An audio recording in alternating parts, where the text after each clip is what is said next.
Hi everyone, welcome back to Bhanusami kitchen. நாம் இன்னைக்கு ஒரு சூப்பரான லஞ்ச் காம்போ தாங்க பார்க்க போகிறோம். வெள்ளை சாதம், வாழைக்காய் வறுவல், முருங்கைக்காய் தொக்கு, அது கூட சுட சுட சாம்பார். சூப்பரான ரெசிபி. வாங்க எப்படி செய்யலான்றதை பார்க்கலாம். வீடியோக்குள்ளே போகிறதுக்கு முன்னாடி மறக்காமல் சப்ஸ்கிரைப் பண்ணுங்கள் அண்ட் பெல் ஐக்கானை கிளிக் பண்ணுங்கள். குக்கர் எடுத்துக்கோங்க. இதில் 100 கிராம் அளவுக்கு துவரம் பருப்பை சேர்த்துக்கோங்க. 1 கப் அளவுக்கு இருக்கவங்க இதை 2-3 வாட்டி நல்லா கழுவி எடுத்துகிட்டு வந்துடுங்க. நல்லா கழுவுனதுக்கப்புறம் இதில் 2 கப் அளவுக்கு தண்ணி சேர்த்துக்கோங்க. அந்த பருப்பு மூழ்கிற அளவுக்கு சேர்த்தா போதும்.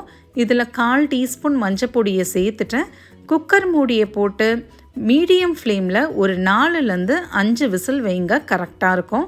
நல்லா பருப்பு குழஞ்சி போயிடும். இது ஒரு பக்கமாக எடுத்து வச்சுருங்க. இது வேகிறதுக்குள்ளே நம்ம வாழைக்காயை க்ளீன் பண்ணிக்கலாம். 2 வாழைக்காயை எடுத்துருக்கீங்க. வாழைக்காயில் மேலே இருக்கிற தோலை எல்லாத்தையும் சீவிடுங்க. உங்ககிட்ட பீலர் இருந்ததுன்னா இந்த மாதிரி பீலரை வச்சு எல்லா தோலையும் ஃபுல்லாக சீவி எடுத்துக்கோங்க. எடுத்துகிட்டு இதை ஒரு பாத்திரத்தில் போட்டு தண்ணியில் போட்டு நல்லா கழுவிக்கோங்க.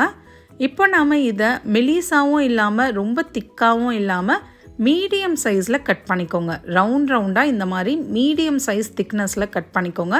ரொம்ப மெலிசாக கட் பண்ணிங்கன்னா உடஞ்சி போயிடும். இப்போ கட் பண்ண எல்லா துண்டுகளையும் ஒரு பாத்திரத்தில் தண்ணியை சேர்த்துட்டு அதில் வச்சுருங்க, இல்லைன்னா கருப்பாயிடும். இதை இப்போ எப்படி செய்யலான்றதை பார்ப்போம். பேனில் ஒரு 4 டேபிள் ஸ்பூன் எண்ணெய் சேர்த்துக்கோங்க. எண்ணெய் நல்லா சூடானதுக்கப்புறம் இதில் ஒரு 5-6 பல் அளவுக்கு பூண்டை நல்லா இடிச்சிட்டு சேர்த்துக்கோங்க. பூண்டு சேர்த்து செய்யுங்க, டேஸ்ட்டு சூப்பராக இருக்கும். கொஞ்சமாக கருவேப்பிலையும் சேர்த்துட்டேன். அடுப்பு தீயை மீடியம் ஃப்ளேமில் வச்சுட்டேன். நம்ம எடுத்து வச்சுருந்த வாழைக்காயை தண்ணியை முழுசாக வடிகட்டி இதில் சேர்த்துக்கோங்க. வாழைக்காயை சேர்த்ததுக்கப்புறம் இதில் 1/4 டீஸ்பூன் அளவுக்கு மஞ்சள் பொடி, தேவைக்கேற்ப உப்பை சேர்த்துக்கோங்க.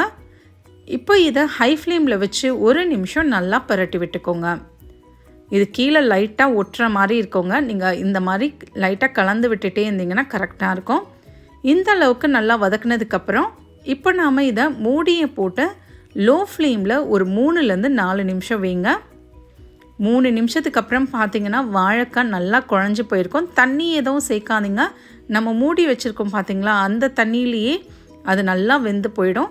இப்போ நம்ம இதில் 1 டீஸ்பூன் அளவுக்கு சாம்பார் பொடி, 1 டீஸ்பூன் அளவுக்கு மிளகாய் தூள் சேர்த்துக்கோங்க. உங்கள் காரத்துக்கு தகுந்தாப்புல சேர்த்துக்கோங்க. சேர்த்துட்டு ஹை ஃப்ளேம்லேயே இதை நல்லா கலந்து விட்டுக்கோங்க. உங்கள் காரத்துக்கு ஏற்றாப்புல சேர்த்துக்கோங்க, ஜாஸ்தியாகவும் சேர்த்துற வேண்டாம். சாம்பார் பொடி இல்லைன்னா நீங்கள் குழம்பு மிளகாய் தூள் கூட சேர்த்துக்கலாம். அந்த மசாலா ஃபுல்லாக இதில் கலந்து வர அளவுக்கு வதக்கிக்கோங்க. இந்த அளவுக்கு நல்லா கலந்து விட்டதுக்கப்புறம் இப்போ நாம் இதை மூடியை போட்டு லோ ஃப்ளேமில் ஒரு 2 நிமிஷம் வைங்க போதும். ஜாஸ்தியாக குக் பண்ணாதீங்க. 2 நிமிஷத்துக்கு அப்புறம் ஓப்பன் பண்ணி பாருங்கள். நல்லா மொறுன்னு கிறிஸ்பியாக இருக்கும்.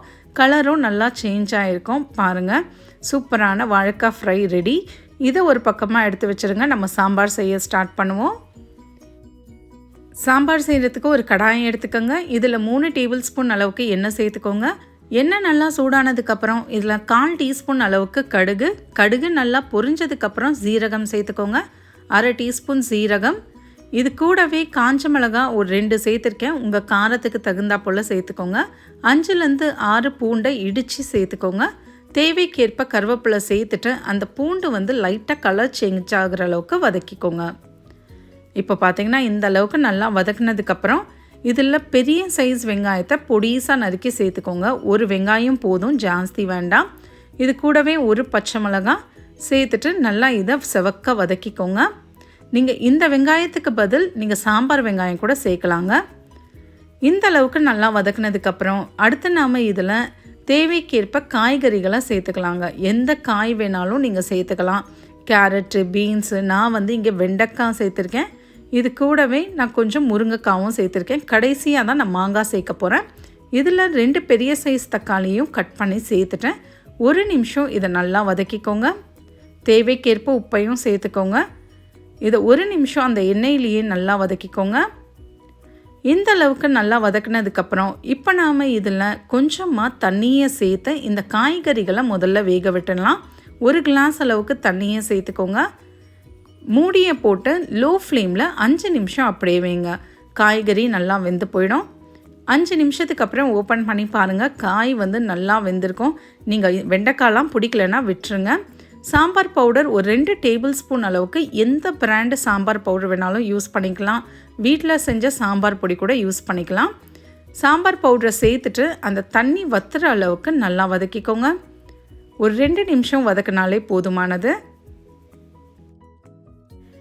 இந்த அளவுக்கு தண்ணியெல்லாம் சுண்டி போயிடணுங்க. பாருங்கள், காயும் நல்லா வெந்துடுச்சு. இப்போ நாம் இதில் புளி தண்ணியை சேர்த்துக்கலாம். ஒரு சின்ன எலுமிச்சை அளவுக்கு புளியை தண்ணியில் கரைச்சிட்டு இதில் சேர்த்துக்கோங்க. ஜாஸ்தி புளியும் வேண்டாங்க, மாங்காய் சேர்க்க போகிறோம். எப்படியும் தேவைக்கேற்ப தண்ணியை சேர்த்துட்டு இந்த புளியோடைய வாசனை போகிற அளவுக்கு நம்ம கொதிக்க வைக்கலாம். ஹை ஃப்ளேமில் 2 நிமிஷம் இதை கொதிக்க விடுங்க, போதும். எக்ஸாக்டாக 2 நிமிஷத்துக்கு அப்புறம் பார்த்தீங்கன்னா நல்லா இந்த மாதிரி தளந்தாங்க கொதிச்சிட்ருக்கோம். பாருங்கள், இந்த மாதிரி தான் இருக்கணும். அந்த புளியோடைய பச்சை வாசனைலாம் போயிருக்கணும். இப்போ நம்ம வேக வச்சிருந்த பருப்பை இதில் சேர்த்துக்கோங்க.